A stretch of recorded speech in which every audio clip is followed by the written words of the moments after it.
for the hometown kid. It's an amazing experience to be here. It's like surreal, you know, growing up here. On the hometown team. The feeling is indescribable. Dayon Sizer is looking to make his childhood dream a reality this summer. No, that's everybody's dream, is to be on that 53-man roster, you know. And as it is right now, I'm focused on just grinding out, getting better as I can every day.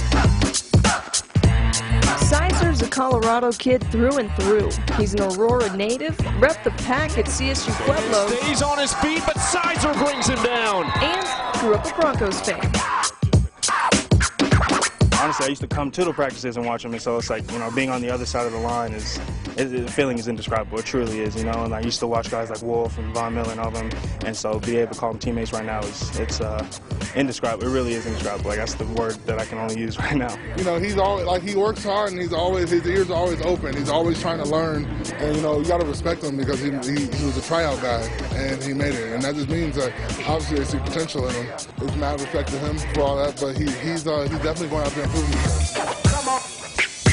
So far, he's embracing the rookie experience. Carrying pads is just a part of rite of passage, basically. It's just a part of the thing, so got to embrace it like every aspect of it. And embrace his chance at a dream. My motto for me has just been give everything I can and every rep that I can, you know. And at the end of the day, I know I can look myself in the mirror saying I did everything I could. Reporting in Inglewood, I'm Julia Maguire, Fox 20. Air Force grad and San Francisco 49er Ben Garland strives to use his NFL career for good. This offseason, he found himself at the summit of Africa's highest peak, helping to give thousands of people one of life's necessities. Tanzania is home to nearly 60 million people, picturesque landscapes, and Africa's highest peak. But reality can paint a harsher picture for those in rural Tanzania, where basic life necessities are far from common. That time when you actually get to drink water when you're really thirsty, it's like a game changer. And then you think about these people that literally don't have it. Ben Garland joined Water Boys, an organization that provides clean drinking water to those in need. He took a trip to Tanzania this February to see firsthand how women walk for miles each day, digging holes by hand in hopes of finding water for their families. I just imagine like how hard it is to dig a hole and then like coming up short and how disheartening that would be. And then you have to return to your family another couple miles away with an empty bucket and say, you know, hey, I know that was my responsibility, but I wasn't able to find any today. The water crisis takes a heavy toll. Nearly 1 in 5 children won't live past the age of 5 because of water-related illnesses. We did some visits to some schools. In the corner of the school, you see like this concrete basin that is just collecting city runoff, and it is clearly contaminated. It's dirty, it's got trash in it, and these kids are running around. They'll come over and just, you know, take a drink, and that's their water. The group raised money to soon build a well for that village, seeing the impact of their efforts on the faces of the school kids. That was extra special, and you saw the faces and the smiles that you knew you were gonna give clean water to. The kids just like lit up, and you could tell it, like joy just spread like wildfire. As a way to raise money for the wells, Garland summited Mount Kilimanjaro with military veterans. As a Colorado native, he's used to summiting peaks, but trekking up to more than 19,000 feet was a unique experience. I think anytime you go through something tough with somebody, you bond a little bit closer, and then just hearing some of their life stories and challenges, it was a really cool experience and kind of new friends for life.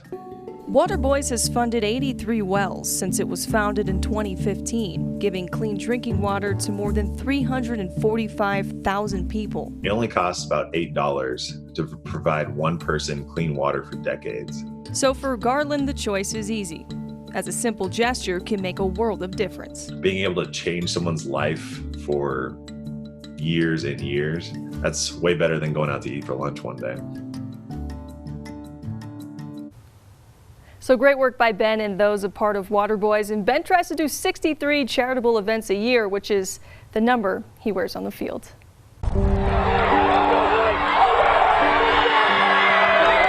Every so often, you'll meet a coach whose words touch beyond the lines of a football field. For those at Whitefield High School, that coach, it's really cool just to even know him, was Thomas Cobb. He just always tried motivating me whenever I was down in football. He always taught me never give up and always try my best. Very caring, just a great guy, very funny. I mean, you really get to know him, and he's always cracking jokes, and he's just a pleasure to be around. It was a guy that you can joke with as well as respect. After 5 years as a teacher and coach for the Gladiators, Cobb passed away unexpectedly on February 8th. At just 37 years old, he leaves behind his wife and 2 young children. Utter shock. It was blankness. It was weird.